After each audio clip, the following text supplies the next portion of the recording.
Thank you, Mr. Speaker. Mr. Speaker, I rise to address concerns brewing in Lithuania and other Baltic states about the construction of a nuclear power plant.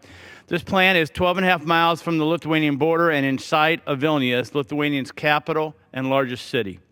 I speak here not only as a friend of the Baltic people and as a descendant of Lithuanian immigrants, but also as co-chair of the Baltic Caucus and chairman of the Subcommittee on the Environment. And like all my colleagues here, I am concerned about ensuring the security, integrity, and safety of nuclear projects in Europe and around the world. And here's the capital of Lithuania, Vilnius, and that's where the power plant is being built. This site was first chosen during the era of the Soviet Union, but was halted after the Chernobyl disaster in 1986, which contaminated a quarter of Belarus. Now, in 2019, Belarus is supposed to house a different Moscow-run nuclear power plant, this one run by the Russian state-owned company Rosatom. This project is very environmentally sensitive. Both Lithuania and Belarus are signatories to the Espoo Convention. The Espoo Convention calls for member states to consult with bordering countries about such projects to allow experts to review information about the projects and share information with bordering countries about safety and security of these projects. Building a nuclear power plant is hard, especially when it's a country's first. That's why the International Atomic Energy Agency's recommended a 6-step review process meant to prevent disasters like Chernobyl's and the more recent one in Fukushima, Japan. But Belarus has chosen to skip 4 of the 6 steps, including the crucial steps that ignore the people and the land of Lithuania. There is a real concern that the main purpose behind the project is to grow Russian influence and power, especially over energy in the European Union. The president of Belarus said that the Astrovets plant and another Russian plant are a fishbone in the throat of the European Union and the Baltic states.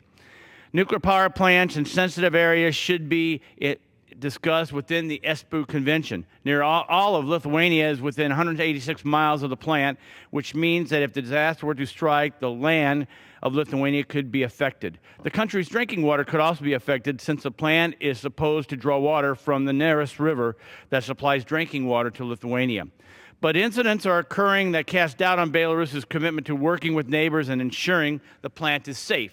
In 2016, 4 accidents occurred, and Belarus has failed to be upfront with Lithuania about any of them. A 330-ton nuclear reactor shell was allegedly dropped from about 13 feet last summer. Belarus did not reveal anything about the incident until independent media reported it and then downplayed it. Building a nuclear power plant requires care and construction according to the most stringent standards with the utmost transparency and for the best reasons. This plant fails all 4 counts. It is in the wrong location. It has been irresponsibly handled. Instead of transparency, we have been seeing stonewalling and obfuscation. Instead of making the most economic sense, this plant seems to make good geopolitical sense, and for Russia, not for Belarus. Let me be clear, Mr. Speaker, no one here objects to the safe, secure design, construction, and running of nuclear power plants. But the people of Lithuania are firmly opposed to irresponsible attitudes towards nuclear power, particularly so close to their most populous city. This concern makes sense. As chairman of the House Subcommittee on Environment and longtime observer of Eastern Europe, Mr. Speaker, I can assure you that the people of the United States have no better friend than the people of Lithuania. Lithuanians have the right and the responsibility to ensure their and their children's environmental security. They should not be expected to accept inadequate or misleading information about serious environmentally sensitive projects right on their borders. The government of Belarus should respect the commitments it has made, including with its neighbors. Until these issues are resolved, Mr. Speaker, I cannot fault the Lithuanian people for their concerns about the Astrovets nuclear power plant.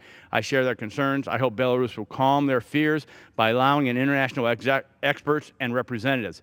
Belarus should also comply with the International Atomic Energy Agency's recommendations for the design, construction, and running of safe nuclear power plants. Thank you, Mr. Speaker, and I yield back the balance of my time.